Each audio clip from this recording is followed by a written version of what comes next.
overtime. Them niggas, they turn the ball over. Yeah, that boy They turn the Tatum. Listen, Tatum's not a. He about to shoot himself into below a star right now. That's ridiculous, bro. You turn the ball over. You ain't going to the basket. Get playing about the. Now the ref let him play last night, so. Yeah. They beyond that. Some stuff I'm just like, bro, like you ain't gonna call a foul? Like this one is ridiculous. Yeah, like nope. I tell you, Tatum flopped way too much for me last night.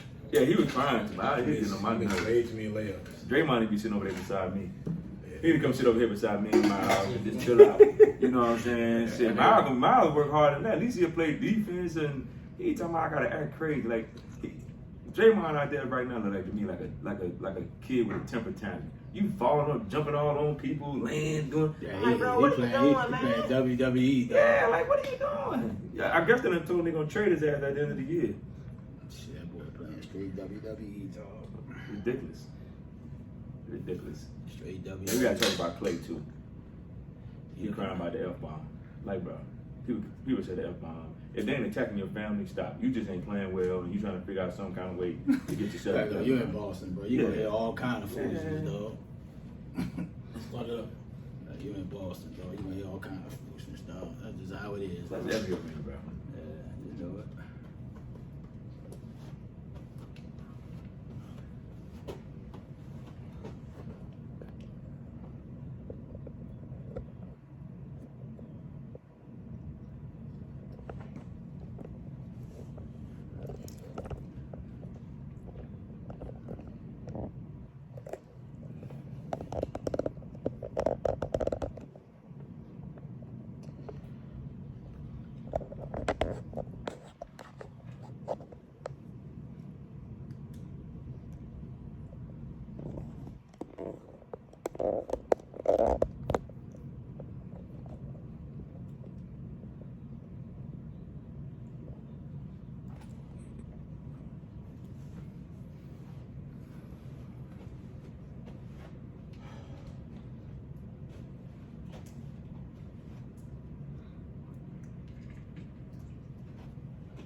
And we're back for another episode of the Arguing Brothers podcast. Fellas, how you doing today? We good Light and easy, baby. Light and easy. with this fall weather we got out here today.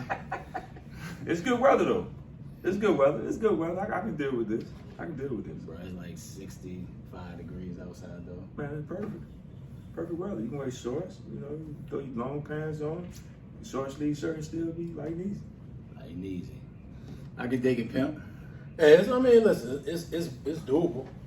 I mean, it's a little weird in June, but Damn, it's July, right? But it's doable. I mean, hopefully it ain't next week, cause you know I can't be here, man, cause I gotta be utilizing my ticket. You just said next week? I'm down there, something in the water. Mm. Friday, Saturday, and Sunday concerts. Okay. So, hey, man, listen, something in the water gotta show me something. Cause that ticket, Woo. It better be worth your while for the whole weekend. right? That ticket, it started off at, I want to say $250. Mm.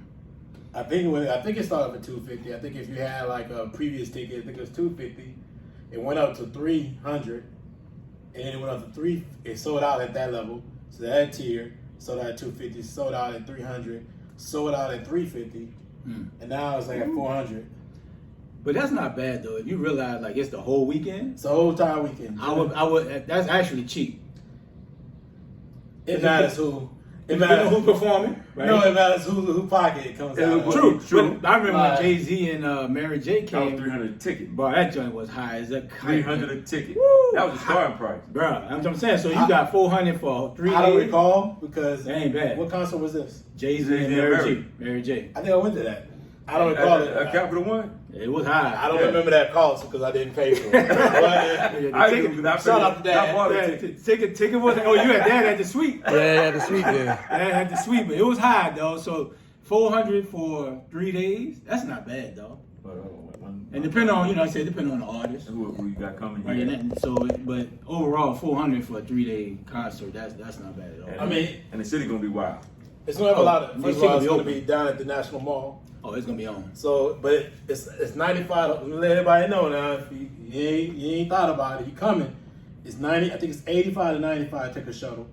If you're not from this area, and you listen to us. You're coming up for that festival. Let me just give you a quick little advice, real quick. So not only is it 85, 95 for the shuttle, you're not gonna be able to go downtown DC. So if you come down 14th Street Bridge, no.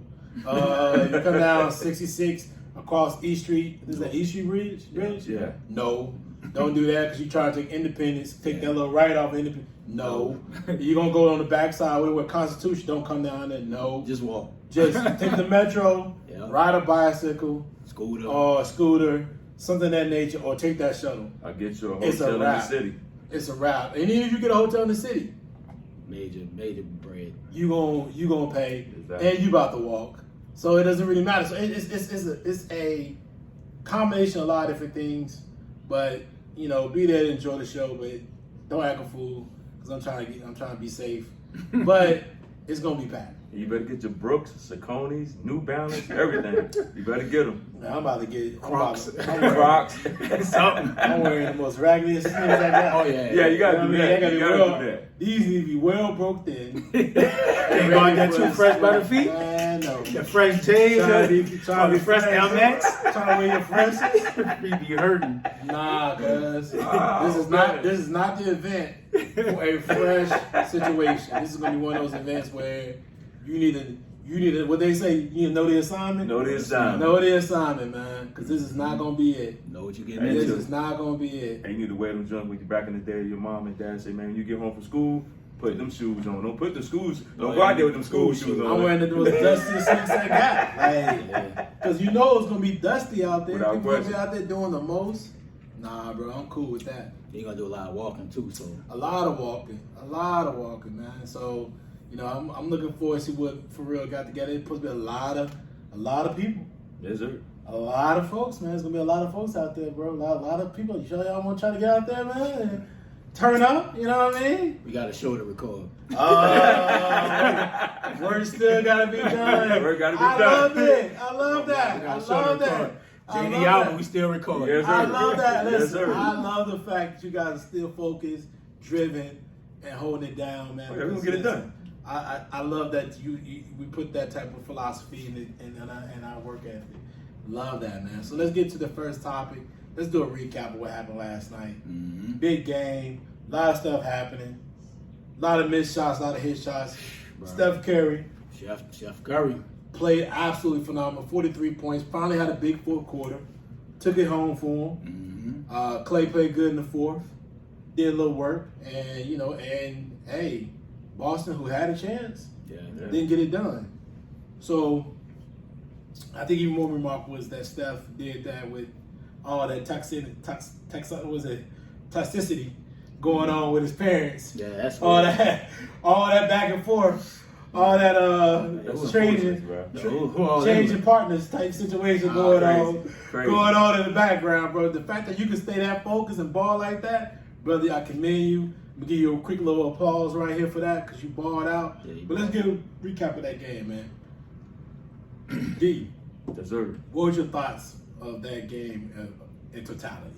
I think Golden State came in with a game plan, knowing that they needed to win this game, and they looked at Steph and said, "Dude, you got to carry us." At the end of the day, if you're the face of the franchise, you got to carry us. You know, Klay played decent. You know, he had 18 points. You know, he was 7 for 17. Looney gave him some big minutes, getting backside rebounds. You know, when they were missing shots, when they would double go to the basket, he got a couple of points. Poole played better. He had 14 points last night. But they needed Steph to be Steph. And if you're the face of the franchise, this is the kind of performances that he's going to have to continue to do in order for him to win the championship. It's going to be tough. I mean, even though and from Boston's point of view, they let one slip away. I mean, you got Marcus Smart taking 3-pointers at the end of the game where Jason Tatum or Brown should be taking them shots, or even go to the basket. And I think that's what got them in trouble when the game was still close. They started shooting more threes. I mean, they started letting him shoot threes. You know, instead of the main guy shooting threes or getting to the basket. And Tatum, you got to keep turning the ball over. I think that is what killed Boston last night. They'll get a little lead, and then they'll start turning the ball over, which gave Golden State more chances to get back in the game. So I think from all in all, it was a great game, an exciting game. But at the end of the day, you know, Steph put his team on his back and carried them to the victory. Yeah, I mean, it was one of those legacy type performances because I think if they'd have lost that game, series over. And for him to put him on his back with 7 3-pointers, 43 points, the 10 rebounds, it was one of those finals performances where you're going to talk about it for a long time. Because what was the narrative with Steph back in the day? He struggled in the NBA final. They played the Cavs a lot. Can he get it done? Is he too frail? He put him on their back last night when he needed because nobody could throw that bitch in the Boston Ocean or Atlantic Ocean, dog, for real. Clay was struggling. Wiggins had his moments. Wiggins was very feisty. He was on the boards a lot. I think he had like 16 rebounds, so that was huge. And I talked about this probably 2 shows ago after game 1. They had to get Gary Payton Jr. some minutes, right? Defensively last night, they were making Boston work, right? And Boston, for whatever reason, man, they taking so many tough shots. Like, nothing is easy. And then Tatum, bro, this is the moment where people question you about being a superstar. Prior to this, man, Tatum is a star. Tatum has arrived. We can't have you every other game showing up when the lights are bright. You can't have just 3 points in the fourth quarter when it's a tight game, right? The turnovers, and it's been the whole playoffs. Every time they turn it over just carelessly, they losing, right? Like, then, what I didn't like, you saw Steph was in his bag early. Every time he came out that pick and roll, they had Al Horford on him. And Al Horford, he can do solid work on defense, but he's not going to keep Steph off the dribble. Steph was getting to the basket, creating for other people. Why not trap him, right? Nobody could throw the ball in the ocean early. Clay was just shooting bricks. You throw it to Jordan Poole. He was struggling early. He had a couple shots, got his confidence going. But I couldn't let Curry keep getting those wide open shots, bro, every single time. And I think at a fault, Boston thinks their defense is so great, they feel like they can continue to switch one-on-one. But last night, I would have tried to trap him sometime, at least change it up, because he was in his bag early. You can tell like the excitement was, they was losing, and he talking to the bench like he was going at it. But overall, bro, I think this is the game that Boston will kick themselves if they lose this series, because I think if they'd have won tonight, it'd have been over 5 or even 6. But I think Golden State definitely has the upper hand. I mean, they have the upper hand because they're going home. I mean, they're the home court advantage switches. Get a chance to play at home. That makes perfect sense. You can go now. You're gonna. Jordan Poole's played better at home, 100%. The bench plays better at home, 100%. It's just a luxury that they have a home court advantage, and you guys play better at home. So kicking yourself in the ass probably is going to come from the fact they're not being able that Boston could have not stolen, but they would have had 3 games to eliminate them, right? Instead of having now it being basically a 3-game series. They would have had game 5, game 6, and game 7 to eliminate them. So, and it works a little bit better when you have those opportunities, right? Clay played well in the fourth, did a little damage in the fourth. I think the the problem I had with Steph did what Steph did. He's been averaging over 30 in the series. I mean, he had a 40-point game, probably like 10 more than his average. That's good. That's great. Boston still had a chance to win the game, even though Steph was in his bag. Yeah. But the thing I wanted to see, and I didn't understand, was how Boston allowed Golden State to beat them on the boards. Mm-hmm. Killed them. If you watch how Looney. not just Looney, Shit, Wiggins had Wiggins had like had 16. 17 and 16 boards. Yeah, 16. And that to me just that's not acceptable. Yeah. You can't allow that to happen with a team like Boston's the better team. Yeah. But you can't have those type of lapses in your game plan or in your play if you're trying to win the NBA Finals. Mm-hmm. And that to me just it wasn't a. You knew that you were doomed to lose if you allowed Golden State. And Golden State has been playing well on the boards all playoff long. Mm-hmm. But you have the upper hand, you have the advantage. And a lot of times when Williams would crash for a block, you just didn't see guys come to the From the boards, backside. from the backside and block out. And to me, Tatum and his turnovers are killing them. Yeah. They are killing them all across the board. We know they don't have a true point guard, but the fact that it remains is you got the ball in your hands probably 60-70% of the game. Mm-hmm. You got to do a better job making decisions. Yep. A lot of his passes were just erratic. Just where whether they'll sell out of bounds or they get tipped or he'll jump in the air to throw the ball. Come on, man, you got to know that. Whether he got the offensive foul running through Wiggins, like these are the type of plays you're just. I don't understand what he's really doing. Get him the block more. Mm-hmm. I think it's more acceptable for him to take it from that angle and get him the block and mix your game up. Yeah. Too many times him and Jaylen Brown are doing too much one-on-one dribbling at the elbow, trying to go around somebody, and it's not always working. Mm-hmm. They did a better job with utilizing one-on-one matchups, going after Steph, joining the Jordan Poole. They kind of went away from that as well at times. And then they weren't as physical this game. It was game 3, they were very physical. Yeah. They played a very physical game. Game 4, they played a very finesse game. And even though Draymond couldn't put his imprint, there were other players, like we talk about Wiggins, who played more physical and just went in there and got the ball. Yeah. So my next question up is, we just talked about Tatum and Brown, and now we talk about Tatum and Brown and how they played in that game and how they had too many turnovers and plays that just left too many baskets to be made. But what about the rest of the Celtics? Like, what did you see from guys like Al Horford? What did you see from I can't think of his name right now. Marcus Smart. Some of the other guys out there, Williams. What did you see from them that could have got those guys over the hump, even though Tatum didn't play his best game? What did you see from them? Did you see anything from them as far as their play that says, hey, you should be more confident going into game 5 in Golden State? Where you go on? Step that on. I don't think you'd be more confident, right? Because as I said, as they protect the ball, it seems like their defense gets better. Marcus Smart gonna give you what he give you, man. Like from an offensive standpoint, I don't think even in college, like he was a big time scorer, and he kind of changed when he got to the NBA. But if he can give you 15, he gave you 18. That's what I'm saying. So if giving you that, like I'll take that. But for me, I need him to be more aggressive on defense. Mm-hmm. Like sometimes change it up, pick up Steph full court, like make Steph work to get those shots that he's getting. And then when they're coming off the pick and roll, if they're going to continue to have Al Horford or Williams, Ronald Williams, number 44, cover Steph, they can't sink, right? Mm-hmm. They got to step up and make Steph either shoot a long 3 or reroute, or you're going to blow by me and I'm going to help, my defense going to have to help me behind me. But for me, they got to take better shots, though.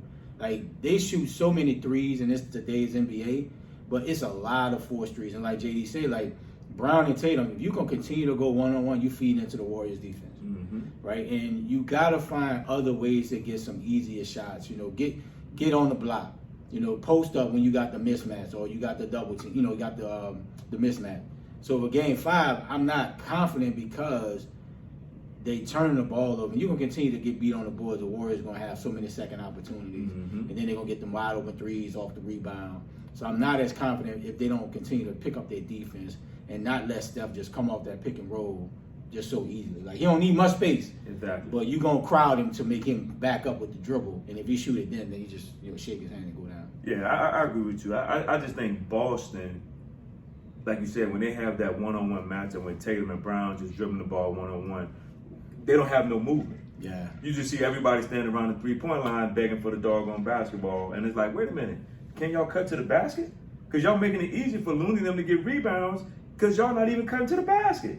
You know, there's plenty of times when Tatum went to the paint, you had nobody move to the basket. You just had everybody looking at him go one-on-one. Brown did the same thing, everybody looking at him. And I think that's where, like Williams, these other guys, the Williams got to come off the bench.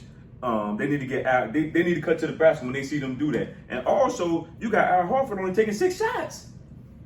He only took 6 shots. I mean, he's supposed to take. He was 2 for. I think Al Horford to take more shots than Marcus Smart. Nah, man. Bro, listen. Man, Smart gonna have the ball in his hand majority of the time. No, but what I'm saying is Marcus Smart was taking a whole bunch of ill-advised threes last night when the game got in crucial time. Yeah. Then you get the ball to Al Horford. He hits you a 3, you back in the game. Yeah. You see what I'm saying? You got to get. I'm not saying Al Horford gonna get you 20, but he at least got to score more than 8.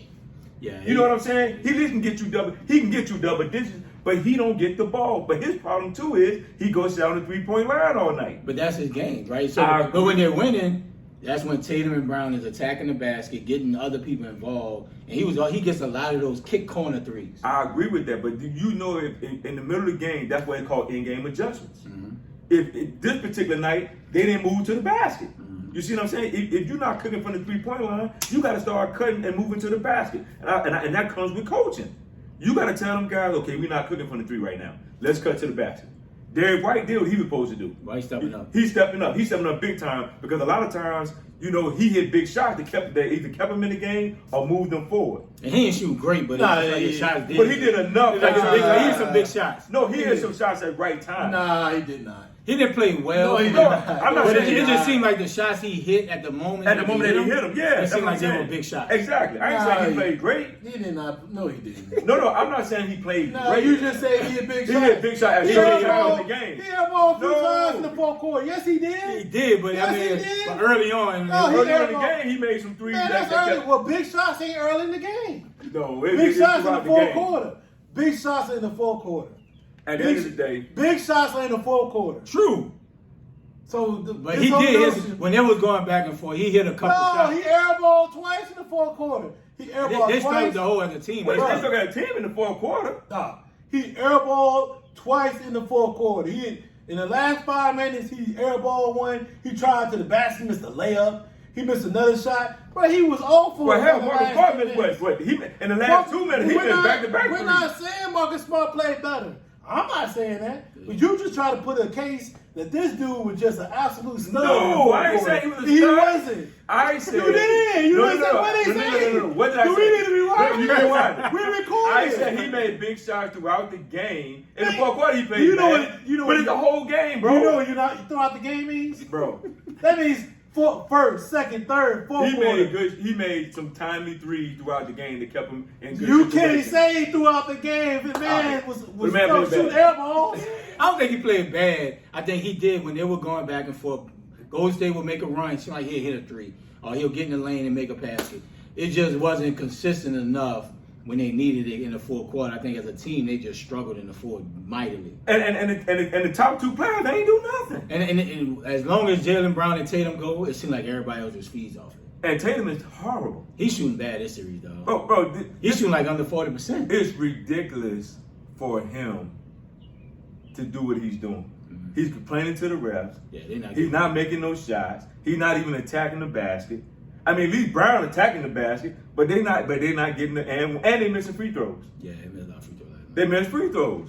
I just think Boston right now, they're gonna have to do something. They're gonna have to start coming with some motion, moving to the basket, and attacking the basket and get other people involved. Then they take over. Because right now, Tatum star, Brown star. And we just had a conversation about Jordan Pippen. Nah, Jordan Pippen wouldn't let this happen. Jordan Pippen wouldn't let Jordan this Pippen, happen. we talked about last week. Jordan Pippen better. They're better defensive players than I think Tatum and Brown are, especially on the wing. And they took that challenge to make sure that the top player wouldn't be able to do what they're doing. Jaylen Brown played well. Jaylen Brown, to me, is on his way to being Finals MVP. If they win that game, it's 100%. He's close to Finals MVP than Tatum. Oh, without question. Yeah. Without a doubt. It's just right now, man. We gotta. I just feel like the way Tatum is playing, he's not giving Jaylen Brown help. When Jaylen Brown needs that help, he's not there to give it to him. Now, Jaylen Brown does do some dumb stuff. He can't dribble at all. Like, he can dribble. He can't. He has no handles. He can dribble. Jaylen Brown, he's a right-hand dominant. Yeah. Sort of like that, but he can dribble. I watched a couple of plays when that move he took Clay, he went through the legs. Jaylen Brown has handles. He can play. Sometimes he's too right-hand dominant, but he needs to really try to line and get his teams to the game, get his teammates in the game. But when I watch guys like Al Horford missing straight-on threes, your guy who you just talked about shoot 2 air balls, Marcus Smart not giving you much of anything in the fourth quarter. Grant Williams outside that trade that he hit, that was it. He needs to be under the basket. Whether it's was it Mitchell? It was the other kid name. I think it was Pritchard. Nothing. 0 for 2. Nothing. He came out, pulled a 3. It was a 3 he shouldn't have shot. Yeah. It's just too many plays he's making that leaving out there. There's too much money being left out there for them to lose that type of game. Steph can have a 43-point game. They survived it. Yeah. So they can survive it. Giannis had 44 and 20, and they still won. Mm-hmm. So you can still win those type of games, but you need more production across the board. Yeah. And you need more guys like from Pritchard. They need to step up. You're at home. You should be playing better. Marcus Smart played well, but not well enough at times. Not in the crucial minutes. Yeah. There's too much money being left out there, man. I think this is what they fourth loss at home. At least 3. Yeah. They lost one every round. They already lost 4, so this is the 5th. Yeah, so it's like they're a better road team than playing at home. So let's talk a little bit about something that happened in that game that transpired, all right, that it's been pushed out there, that narrative, and it's about Draymond and the way he's playing. So even that game, he got benched. Mm-hmm. D-Man, what was your thoughts on Draymond's play so far in this series and the fact he got benched? And what do you think they're going to do with Draymond moving forward? I think they're going to trade Draymond. Not next season, man. In the finals. And what he's going to do with him right now is this. I don't know what you're going to do with him. I would put him on the bench. He's not giving you nothing. But that's what you're giving me right now. You give me your thoughts on what you think they're going to do with Draymond in the remaining of this finals. They're going to put him on the bench. Okay. I would think this. At the end of the way he's playing now, I mean, hell, there ain't nothing you can do. I would start Looney or whoever else. You know what I'm saying? Because Draymond out there, it's like he don't want. I don't even know what he got going on. You know what I'm saying? He just not focused. He's just not focused. I don't care about the podcast and all this stuff. He's just not focused. I mean, he's just out there trying to rough people up like WCW, WWF, whatever you want to call it. I just think Draymond, he got to get focused. Mm-hmm. You know what I'm saying? He just not focused. I don't know what he got going on at home or what he got going on. But he's not focused, and his play is showing it. Like, dude, you ain't getting no rebounds. You fouling. You're not hustling.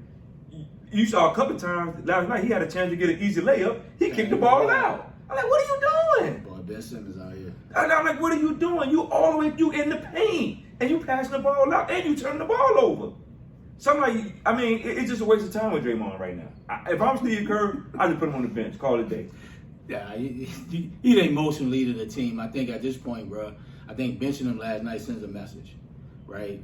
Like, he know he didn't like it because it was the heat of the battle, heat of the moment, game close. And hopefully Steve Kerr got to him a little bit. Like, stop the antics.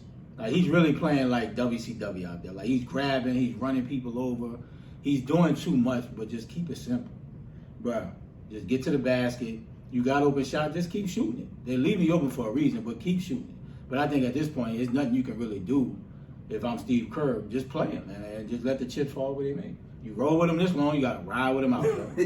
I mean, hell, they started a different lineup, went with Otto Porter to try to change it up. So Green has to start if you're going to do that lineup. Yeah. You got to start because they have nobody else to rebound. So at this point, bro, you just ride it out. Well, hell, he ain't rebounding. But he's the only big they have if Looney's not going to start. Well, he need to start Looney.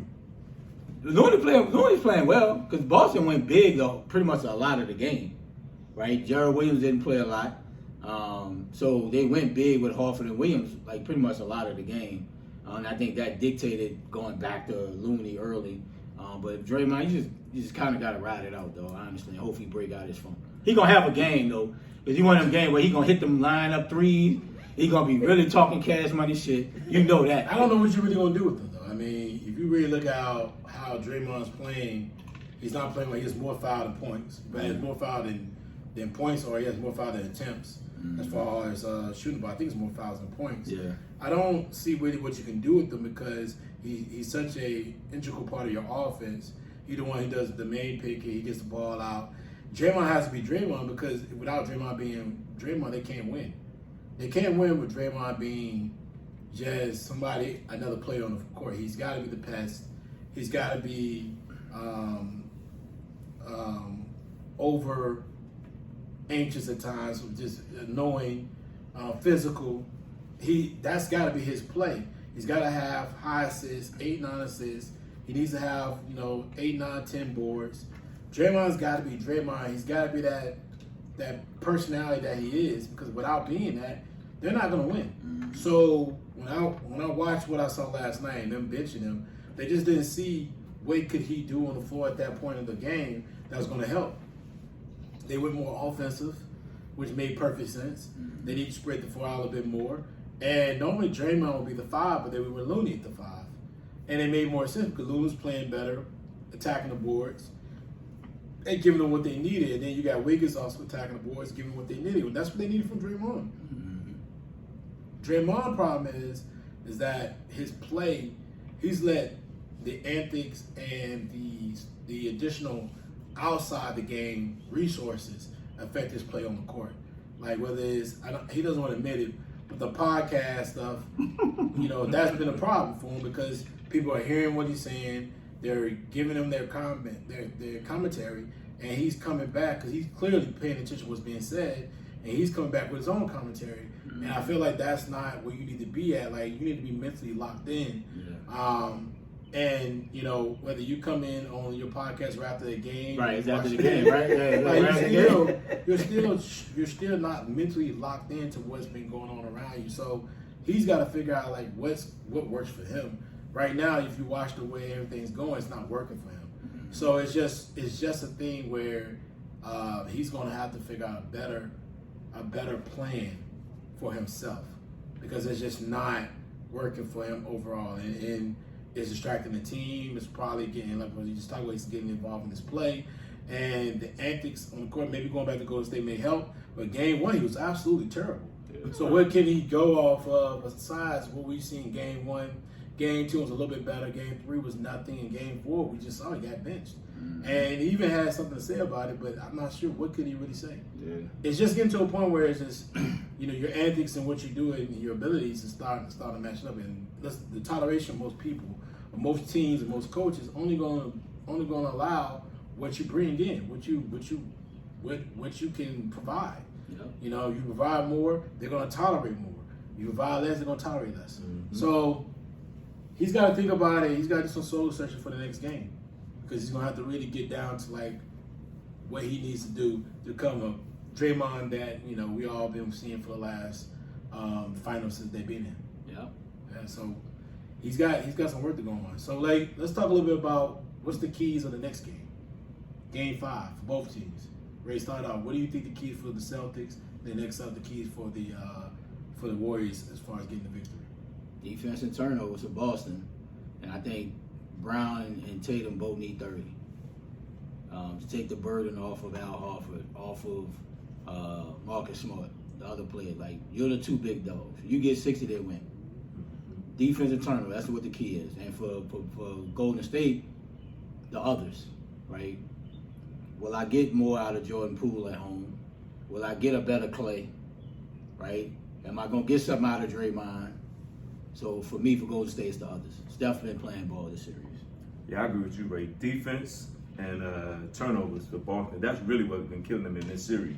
And that's been their Achilles heel the whole season is basically turnovers. And like you said, Brown and Tatum, they got to get 30 apiece. which I know they can. But Brown is heading that way, but Tatum's not. Tatum's not. And the key for me with Golden State, how long can Steph hold up? How long can Steph hold up? Steph has really put a whole lot into this series, you know, and making sure, putting the team on his back, getting baskets, getting buckets, you know, rebounding, doing it all. But the longer this series goes, and then like you say, the others don't pick their game up, how long can Steph do this? It's not like Steph, you know, 6'6", 6'5", you know what I'm saying, carry a lot of the weight. But when is he gonna say enough is enough? Y'all got to come with me. So, play, bro. So I agree with you. I think it's defense and turnovers for Boston. Me personally, for Golden State, can Steph hold up? Yeah. I mean, the key to victory is going to be for the Celtics. They got to have that third scorer. Yeah. First two scorers got to play well, yes. I mean, but they don't need 30-point games. They won game 3 with 3 players having 20 and 5. Mm-hmm. So they need that third score. They need another 20-point score, and they need the first 2 guys to get 20 points.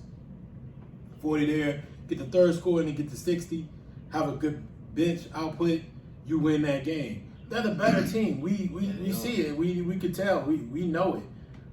It took a historic performance from, not historic person, but historic in general from Golden State perspective of Steph coming in there and dropping that 43 points and having to really carry that team in the fourth quarter because the scoring was there. It was really a Steph Clay show because Jordan Poole didn't get run in the fourth quarter. So that's where the issues are. You know Golden State's not gonna go away, but they're gonna have Boston. You gotta have that third scorer. You gotta make a conscious effort to get the third guy involved, wherever it comes from. If it's an Al Horford sighting, right? It's one of those games where we saw in game 1 with him, whether it's Marcus Smart, whoever it be, Grant Williams.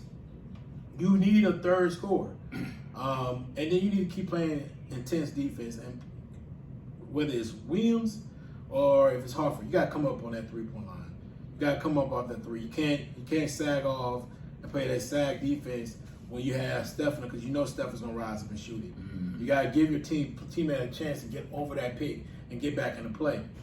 Now, when it comes to the Warriors, they got to get Draymond back to being Draymond.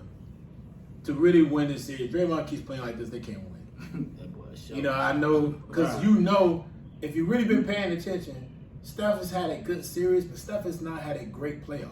Mm-hmm. He's actually not shot the ball well at all. And what's going to happen next is he's going to have a game where he's not Steph. Yeah. 3 games left. Boston just needs 2. So you know if Steph doesn't have a game in Steph, then it is what it is. And Clay, he don't had a great game 3, did not have a great game 4, shot the ball not that well, but had a great fourth quarter. You know that's going to have to happen. Jordan Poole is erratic. So, and you got to really think that Antoine Wiggins, can Wiggins give you another 19 and 16 type game or 17 and 16 type game? Because that's not going to happen either. That's not consistent from him, right? So, and their bench really hasn't given him as much as we think. They shortened their bench up. Yeah. They haven't given him as much as we think they could, or they can, or they've done in the past. So you now got to really, it's now got to be a point in this series where you know that if the Warriors, if Steph plays this well, but he doesn't have that second score, you can put them away. Mm-hmm. So well, like I said before, but when it comes to the Warriors, they got to come back and they got to get that second and third guy to keep going. They got to get Jordan Poole to roll. They got to get Clay to keep going. They got to get these guys going. They got to get the shots to fall, and they got to keep playing strong defense and keep rebounding. Mm-hmm. Offensive rebounds been a key for them. They've been in every series they played in the time playoffs. They've been offensive rebounding at a high level. Yeah. So as long as they keep doing that, I think that's their key. They can win this series out. They got to play behind Steph. Now, Steph gets hurt, who knows what's going to happen. But they done to do that. But if they play the way they're playing right now, if he can keep shooting the ball the way he's shooting it, they got a really good, strong chance of winning this series, man. So let's do a pick right quick, man. So, because I think if I'm not mistaken, game 5 is when? Tomorrow. Monday. It's Monday, man. It's not tomorrow. I mean Monday, I'm sorry. Monday is game 5. Game 6, I think it's Wednesday. Mm-hmm.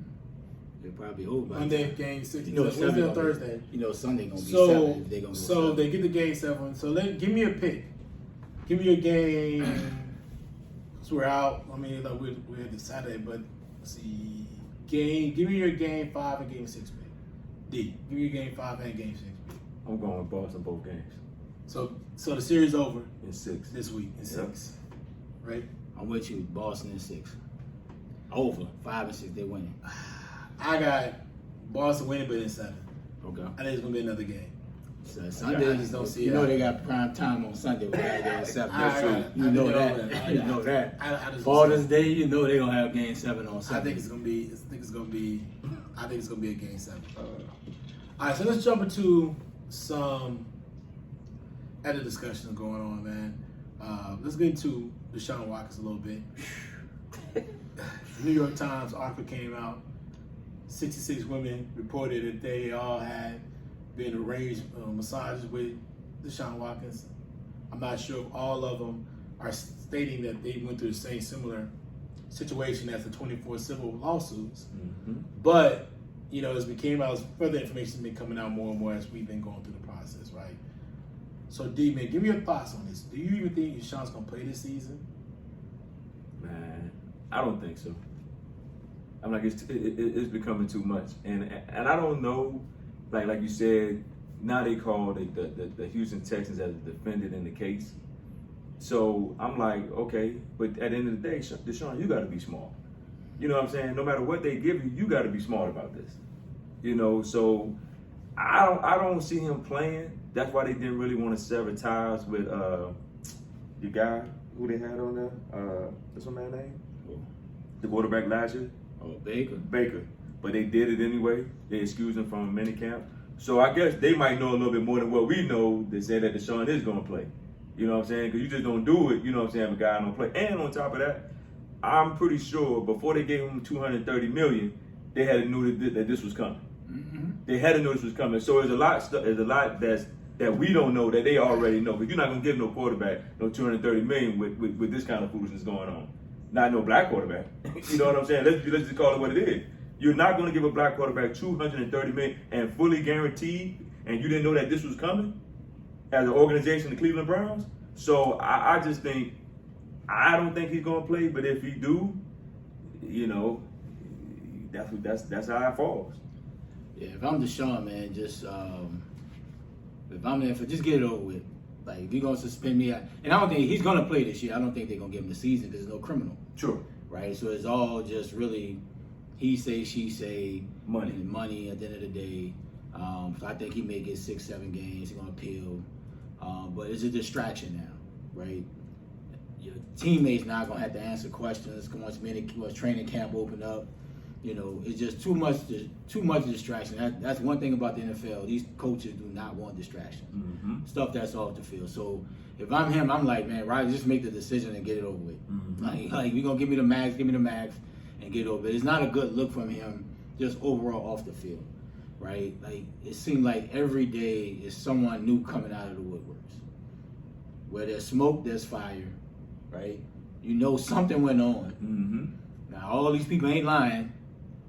Even if it's just one person telling the truth, it's too many. So he got to get his stuff together off the field, which hopefully won't affect him on the field. But I believe he plays this year. It'll just probably be half the season. Sure. He's not playing. You don't think he's going to go on the whole Nah, season? he's not playing, bro. NFLPA not going to let that boy get suspended the whole season. It's a lot. It's a lot going on the table with him, man. And the underlying issue is the treatment of these masseuses and women. I mean, they're all women. So they've all been women. So the underlying issue is the treatment of each woman. Mm-hmm. And each situation won its own problem. And when it was different when you had the 22 class lawsuits because some could be frivolous, some couldn't. And because of the background of the lawyer has been a little shady, people just kind of looked at it as whatever it is, what it is. But as it's moved on, man, it's gotten even more uglier as the situation increased. And that news article didn't help. Mm-hmm. Now, the issue people are having is why is the NFL waiting? Yeah. What they wait on, they don't have any more evidence than they have now, and the league year has already started. You know, they can really go ahead and put the clamp on him now.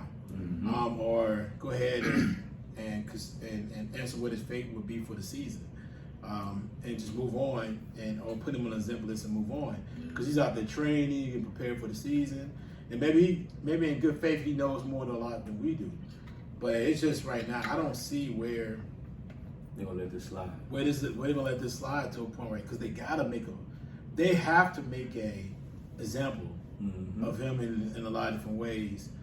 Because if you look at the testimony of a lot of these different women, whether it's news, whether it's just the article or the grand jury or beyond, I mean, this dude, had a fetish that was a little unexplainable, right? Like, it's just the fetish he had where it came to just being, in these situations, getting different masseuses, so he knew that he couldn't do, like, maybe he had maybe one or two at the most, maybe one or two at the most that he follow up on, but most time he would go get a new one. Yeah.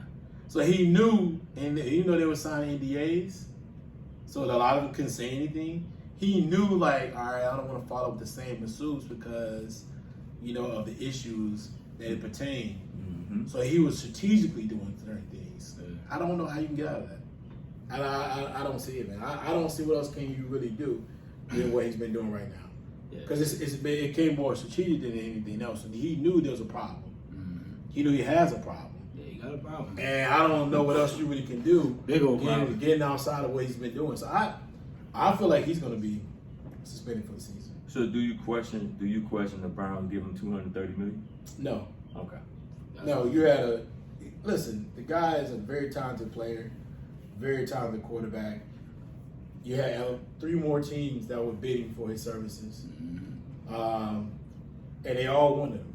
Yeah. Whether all 3 teams would have had the same issues pertaining right now as he does. True. And the better part for him that he is in Cleveland, not a big market. True. It's probably better for him to kind of be low key than anything else, because it works out better for him. So I definitely think he's going to be suspended for the season. I think they make a decision for a training camp. Yeah, they have to. This can't just keep going on and on and on, because it's too much momentum happening right now. And I think if they end up just making a decision, at this standpoint, it's better for him, because then all right, this is what we do for the season. Yeah. Right? It's better for the Browns. They need to figure out what they're going to do with Baker. Yep. Yeah, what do they do with Baker? They just excused him they had a mutual, from OTAs and all that. So he probably going to. I'm with you. I just think that they need to go ahead. The NFL got all the information they need, bro. You got all the information. Just go ahead and make a decision now before he even go to training camp.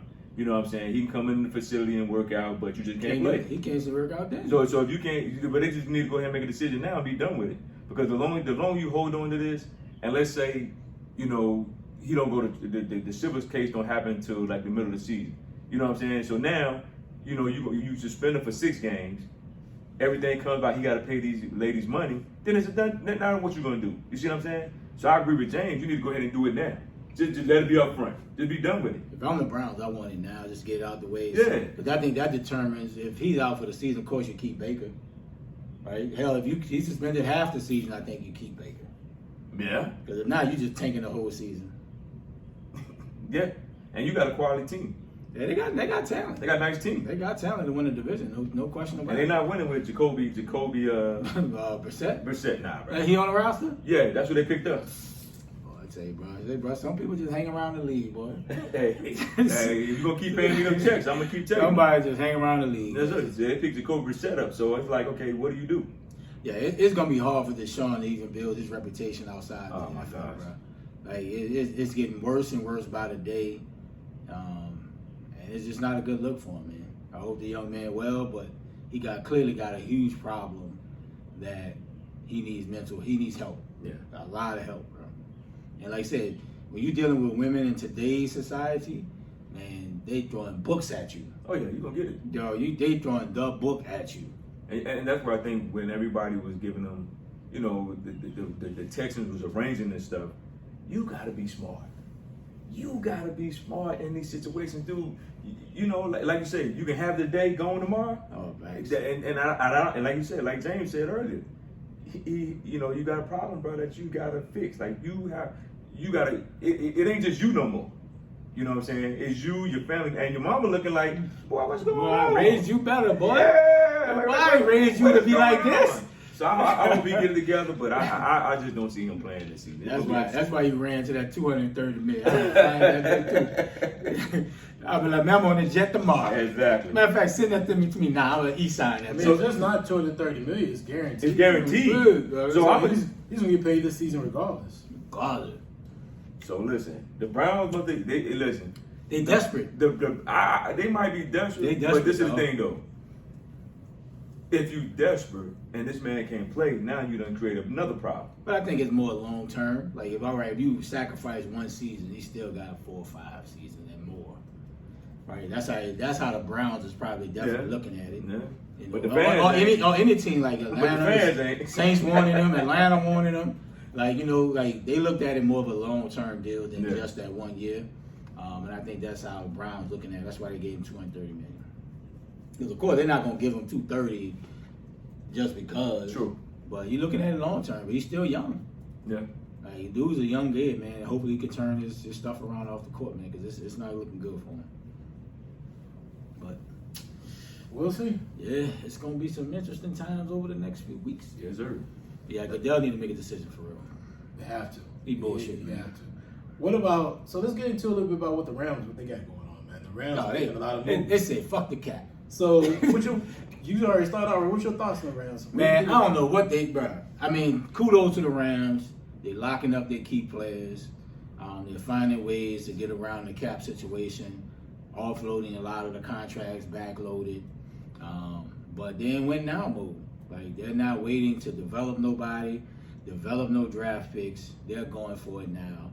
And I think a lot of teams may want to start going to that model. Yeah, it's cool to develop players, but the draft is hit or miss. You never know what you're going to get. And Cooper Kupp, kudos, and he got a big deal this week. Aaron Donald, we talked about him. He got a huge deal, the highest paid outside of a quarterback. The Rams going for it, bro. They are not playing around. Les Snead and the ownership group, like they say, bro, F them picks, man, F that cap. Yep. And plus, it's going up every year. And I think that's what these GMs thinking when they're giving these big deals and offloading them to them off years. Mm-hmm. They know that outside of a pandemic year, the cap is going up every single year. More revenue, more TV money, right? Now that Amazon coming on, getting more money.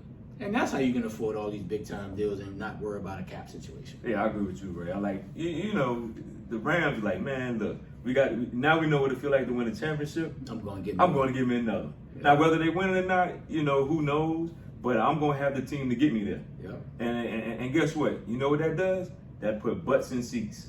Shit. And then Matt Stafford coming up. Exactly. He gonna get the money. So at the end of the day, keep doing what you're doing, Rams. Like, look, guess what? That's what you got the money for. Mm-hmm. That's what you have the money for. If you're gonna pay your players, pay your players. Don't be beating around the bush. Where we gonna just relieve you of your team. You know, you can't just keep getting rid of people. And like you said, you thinking when you bring these guys in from the draft that they're gonna be superstars. Yeah. It's a crapshoot. You know what I'm saying? No matter who you bring in from college, from quarterback, receiver, offensive lineman, defensive lineman, DB, all of that, it's a crapshoot. So why not keep your talent that you already got, pay them, because you know what they can already do, and let's keep the train moving. Let's just keep the train moving. So shout out to the Rams. Keep doing what you're doing. They're going for it, boy. I ain't gonna lie. I agree, man. They are going for it. I'm not sure if this is a recipe that's sustainable for the future. I don't think every NFL team can do this. But I think if you look at what they're doing, the players they're locking up are fairly young outside of Aaron Donald. Mm-hmm. Aaron Donald is not old, but I mean, he's in his 30s. But if you look at Cooper Kupp, of course the quarterback is the quarterback. I think they already signed Matthew Stafford. I think they signed him already. Yeah, I think they did. So the quarterback though. So you know you already got him. But your other core player, the wide receiver, Robinson. Cooper Kupp. You signed Robinson. Yeah, you got Cooper Kupp. And you also have. Is Robert Wood still there? No, Robert Wood got traded to Tennessee. Tennessee, okay. Yeah, they traded Tennessee. Okay. But you have Cooper Kupp. You already have signed him. Then you got your number one receiver, corner Jalen Ramsey. Mm-hmm. So, and there's an opportunity to get Odell back if you still have something left at the end of the year or in the middle of the season. Yeah. it's perfect for them to perfect storm for them to repeat. You know, a lot of teams are moving on at the NFC. Guys been traded out the NFC. Your division got a little bit weaker. Yeah. Outside of probably the Cardinals, the only team that probably in your division that didn't not lose some pace and talent. San Francisco going to a new quarterback. We don't know what that's going to look like. Mm-hmm. So for those guys, it's perfect for them for the next 2 to 3 years, and that's what the winner they're looking for. Mm-hmm. That's 2 or 3 years. They're not looking for 5 years from now. They're not looking at the cap for a 5-year win. They're looking for the next 2 to 3 years. And then you look at the NFC, like I stated before, overall, Green Bay lost something. The top tier teams, Tampa lost something. So a lot of teams going to come back with a lot of question marks next season. The Rams going to have less question mark. Why not go for it? Mm-hmm. My question, but based off just what that theory is and what as far as with the Rams, when you look at a team like New England, who not going through a rebuilding job, but their division got stronger. Mm-hmm. Would you guys took the decision to make a defensive coordinator, Matt, was it Patricia? Patricia. Yeah. Would you think to make a defensive coordinator your offensive coordinator moving forward? Hell no. Because that's what's going on with Man, hell no. Man, Brady carried these boys for a very long time. Almost 19 years? Mm-hmm. Right? And he covered up a lot of flaws with the Patriots. And now that you don't name an offensive coordinator or making Patricia, it makes absolutely zero sense with a young quarterback. You're just throwing your fishing reel in the water and hoping. Come on, Bill. You can have your unconventional ways of doing things, and that may have worked in the past, but when you got Tom Brady and a weaker division, you can win 10 games every year. The division is a lot better now. Mm-hmm. You can't just be going willy-nilly and, I'm the great Bill Belichick. It's not going to work. So, Patriots not making the playoffs. Book it. Man, I agree with you fully. Bill thinking he's still playing the same old Buffalo Bills, the same Miami Dolphins, and the same Jets. Now the Jets is coming along. I'm not gonna say they're gonna be great this year, but I think they'll be a little bit better than what they was last year. But you're not playing the same Buffalo Bills, and you're not playing the same Miami. And this is the thing: the Bills is better than you. Way better. They better than you. And Miami, depending on what Tua do, they're gonna be better than you. You know what I'm saying? I mean, at the end of the day, let's call it what it is. Bill just making some crazy decisions, and Matt Patricia, he ain't never been an offensive. He always been on the defensive side of the ball. So why would you bring somebody and put him on the offensive side of the ball? He's a defensive guy. You know what I'm saying? And like you said, he got a young quarterback who I think is going to be. He's coming along pretty good. I think he's going to be pretty good. But you don't have the studs on offense. You know what I'm saying? For him to make that decision. So I just look at this. This is going to be a debacle. I think Matt Patricia gets fired early in the season because I don't think the offense is going to run how Bill wanted to run, and I think he's got to make a change. But what he's doing right now, hey, Bill, you're not playing the same division as you were playing in 15, 20 years ago. Yeah, they boy tripping. It's going to be a mystery. We don't know what it's going to look like. Everybody has an opinion right now. And, Bill normally has a plan, but now I can't understand what it is. It's going to be interesting to see how he moves forward with this plan because, a lot of guys, being an offensive coordinator takes a lot of talent. It's one of those things where if the top play callers in the league been doing that since for years. Now,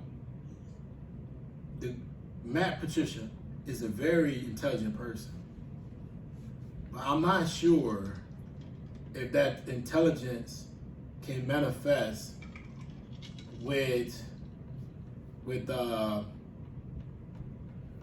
the situation.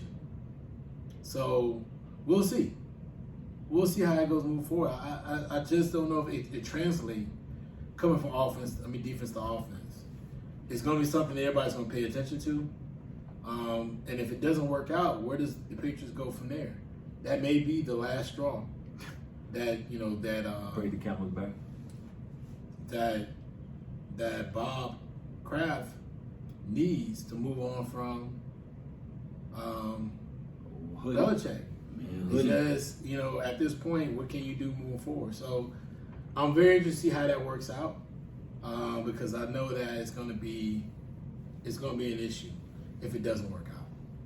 So Bill could have said he was calling plays and probably better. Exactly. Patricia, come on, man. I don't know. It's gonna be tough, man. It's gonna be a different. They're gonna have to figure some things out. But I mean, Bill is Bill. Yeah, can't question. Championship level coach at all different levels. Yep. But we gonna see how that works out. Give me your thoughts on Tyreek Hill stating that he felt like that even though I'm trying to think how he phrased this, so I make sure I'm right.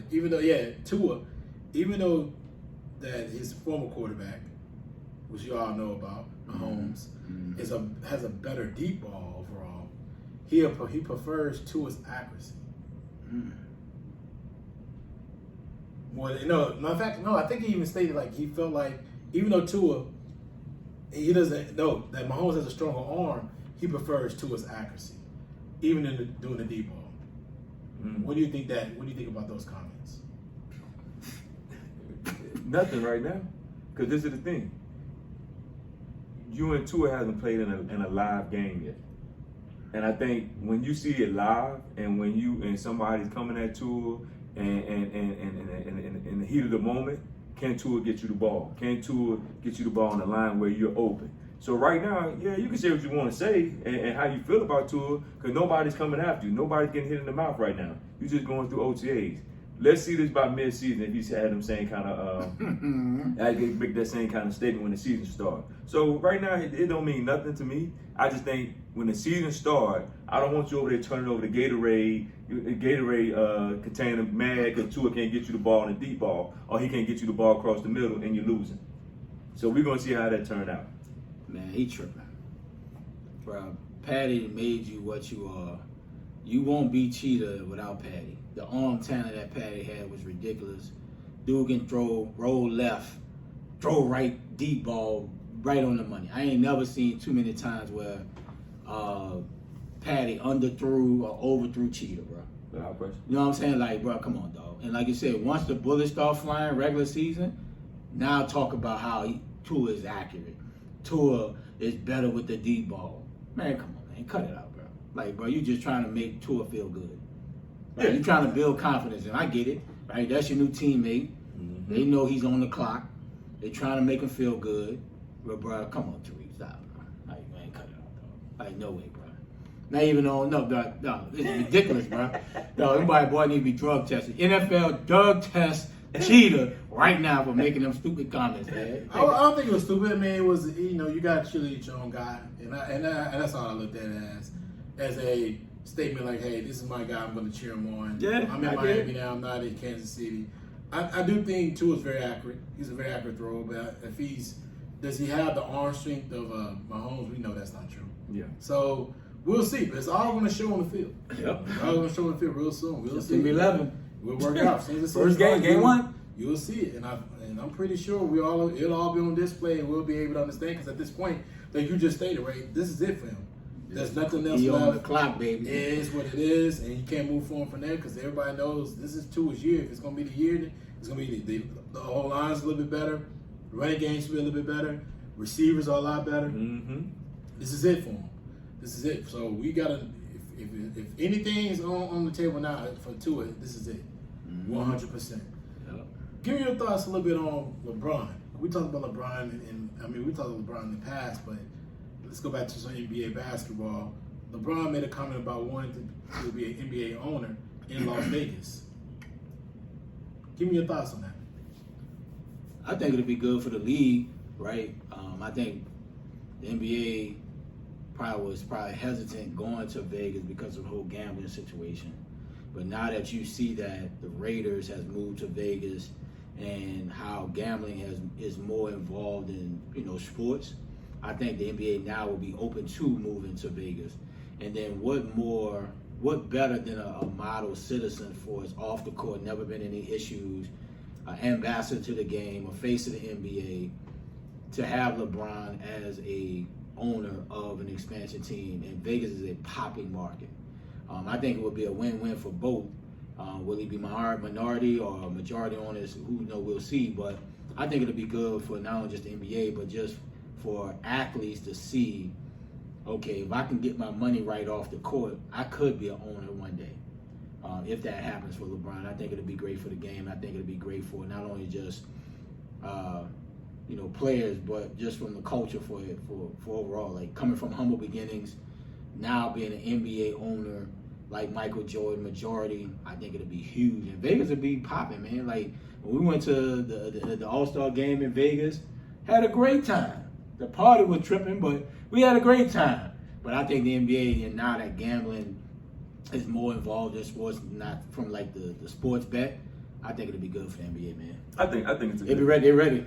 I think it's a good thing. I mean, now, you got the women's team out there. I mean, you got the football team out there. You got the hockey team out there. Why not put a basketball team out there?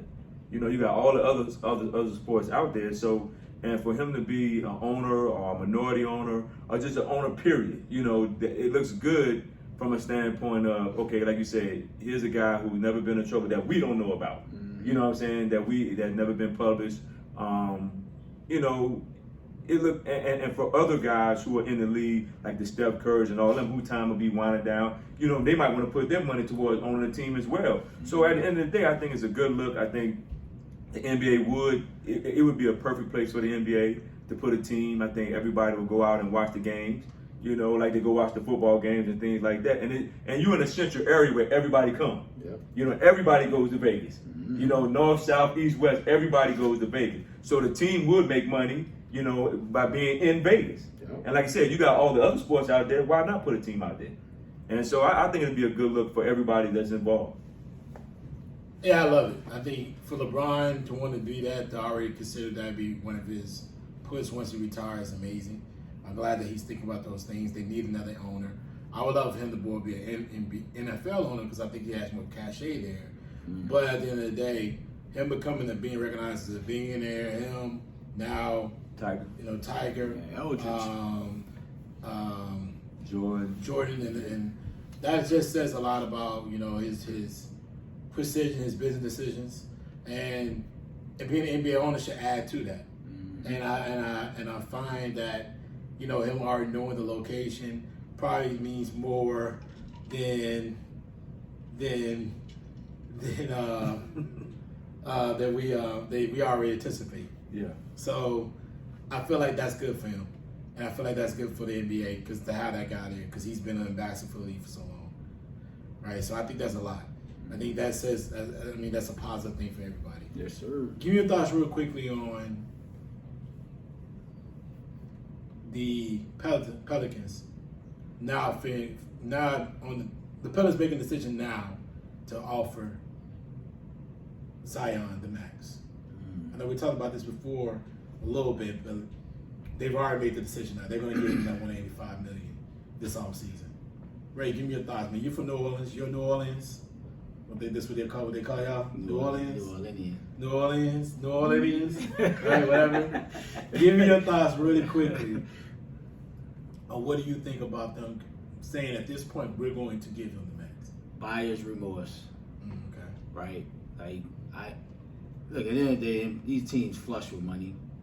I think it's a drop in the hat, really. But he hasn't shown to be healthy enough. Yes, the talent is there. Is the commitment to be there, right? Like, you got to show me you want to be here, right? Not just say it because you want a 5-year 186. Like, I need you to get in better shape.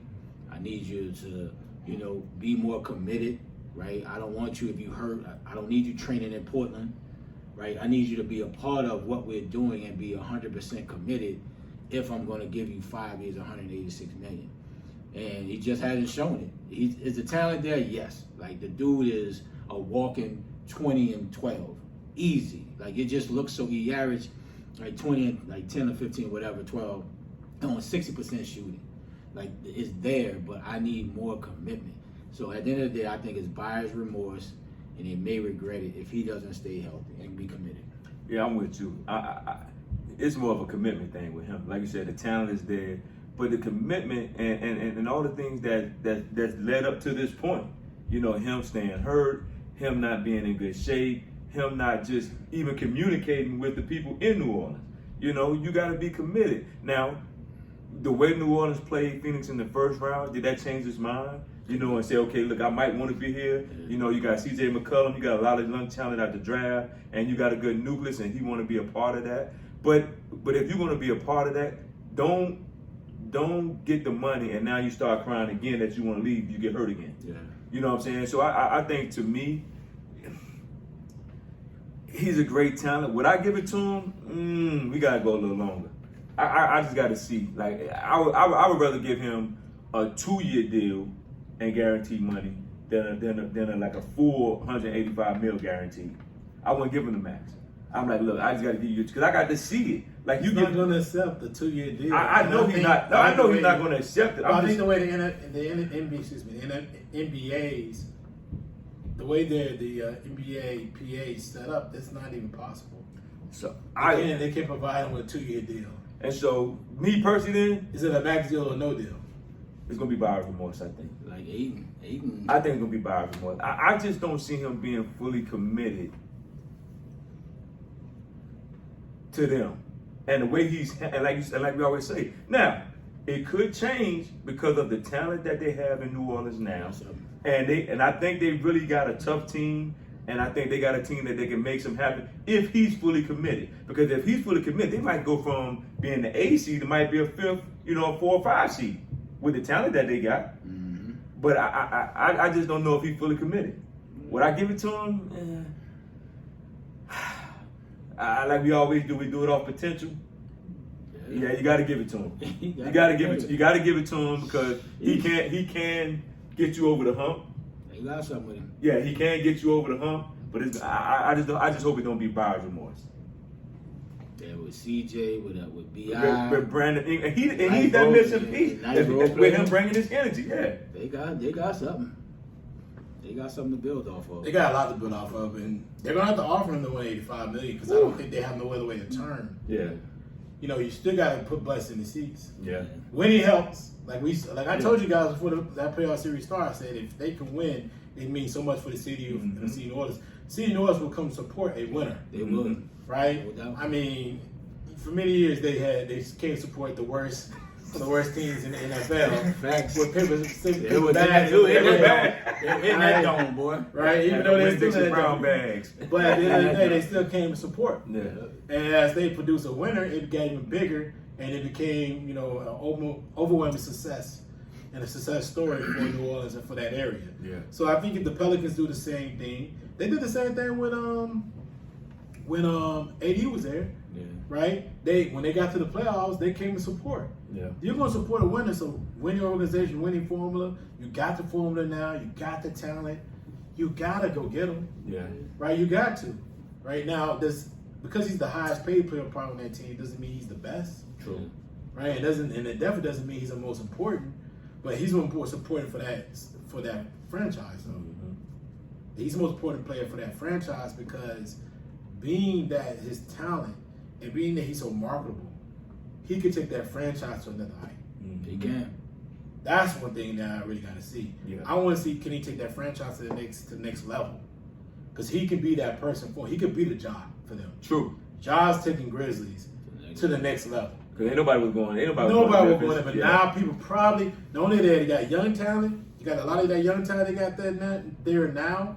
But you're going to have some veterans want to come to Memphis now. Mm-hmm. I want to go play with y'all. I want to play that young. I love the way they play. Mm-hmm. I love the way they act. Yep. You know what I mean? You come in there, you be a veteran presence.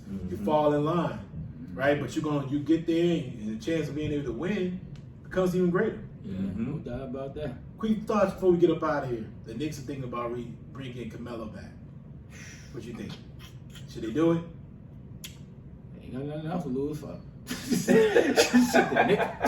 The Knicks is a shell of themselves, and they got a couple pieces, right? Like you got something to build around with Barrett. You got what's the boy left-handed? That boy from number 30, man. Jesus Christ, Randall. You got some pieces to build around. Melo gonna give you what he give you, bro. Like he's a good scorer, great feel-good story going back to New York. They got nothing to lose by re-signing him, signing him, honestly. He's not going to push the needle. He's not going to push them to the playoffs. It's not going to be the reason why they make it or lose. But yeah, it's a good field store for Melo. Get your money, dog. Get them last couple contracts. Hey, I'm with him on that. I mean, the Knicks ain't winning nothing. So at the end of the day, bring him back, let him come off the bench, or you can start him. Who cares? The Knicks is going to be the Knicks, and just ride out with it. Like you said, good field story. Melo, hey, it is what it is. They could easily get in Brunson, right? Bro, yeah, I forgot about They could Brunson. he's gonna be a free agent. Tyus Jones, you know what I mean? But we gotta figure out what if Julius Randle wants to stay. Yeah. Right now, Randle, Obi Toppin, Cam Reddish, RG Barrett, all those guys are part of the rotation. So bringing in Carmelo, he's gonna fit in that. Yeah. All my wing players, but it's a good veteran presence. But you gotta give him minutes.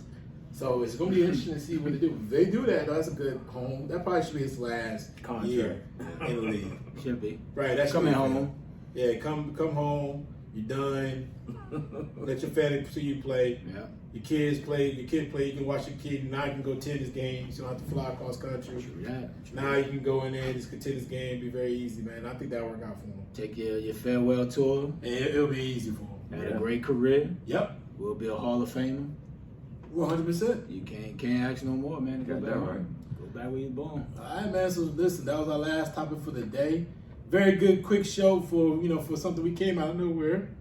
No real. Normally, folks, we have everything laid out. That was a good wing, though. We wing that. We wing now. What else? Today's our wing show. We would call it the wing show. Yeah. You know what I mean? The lemon pepper wing show. Yeah, that's the wing show right here. Let me get that 7-piece. Yeah, You guys got a quick one in. Yep. All right, man. So, D-Man, give your final thoughts before we get out of here. Oh man, great show, man. Even though we had to wing it, but hey, there's a lot of sports out here that we can talk about. So it's a good show, and glad to be back in the booth with the fellas. And we got some good things coming along. So everybody be watching for us, and let's keep this thing going. Yeah, we out here, man. Great show. It's always good to be back in the booth, man. It's just, we argue and talk about sports so much via text and stuff, man. It's good to get it on wax. Always good to be around my brothers, man. And yeah, we got some good things coming, man. So definitely be patient with us. We got a lot of good things coming. I got one more quick question. What you guys feel about Drew Brees?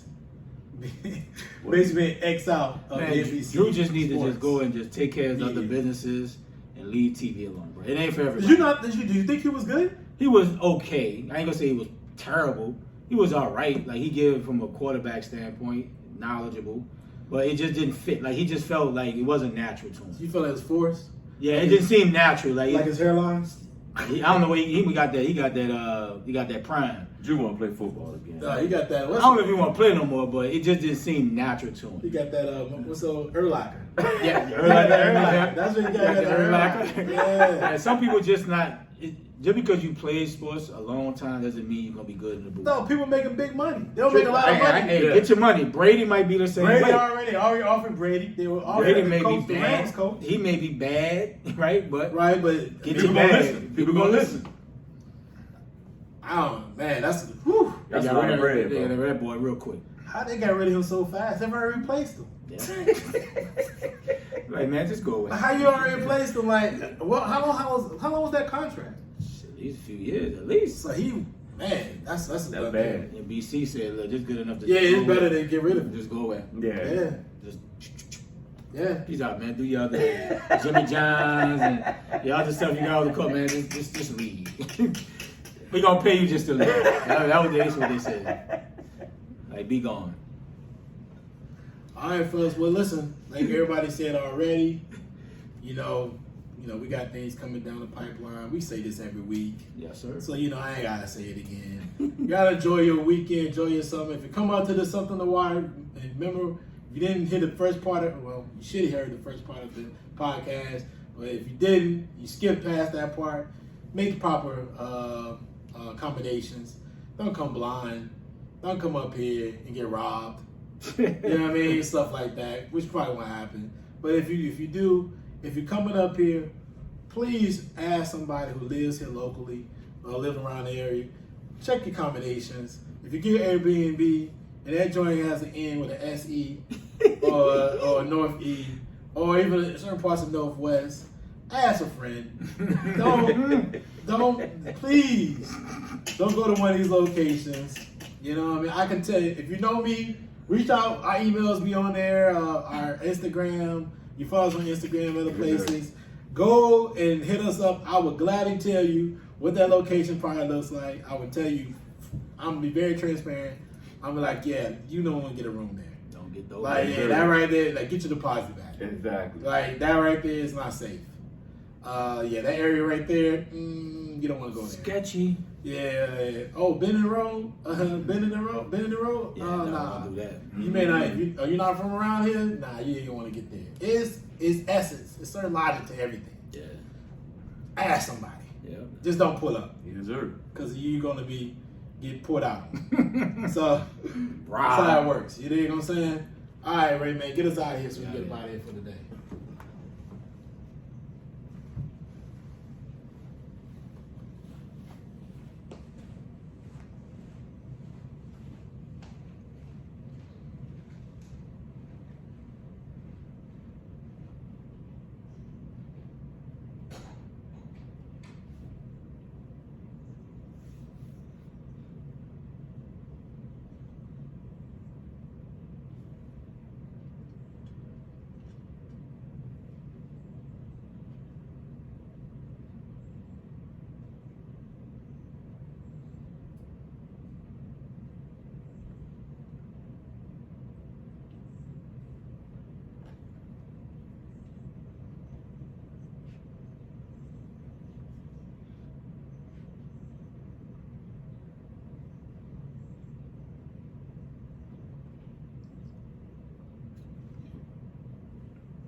She said she's gonna send an invite for 3:30 tomorrow.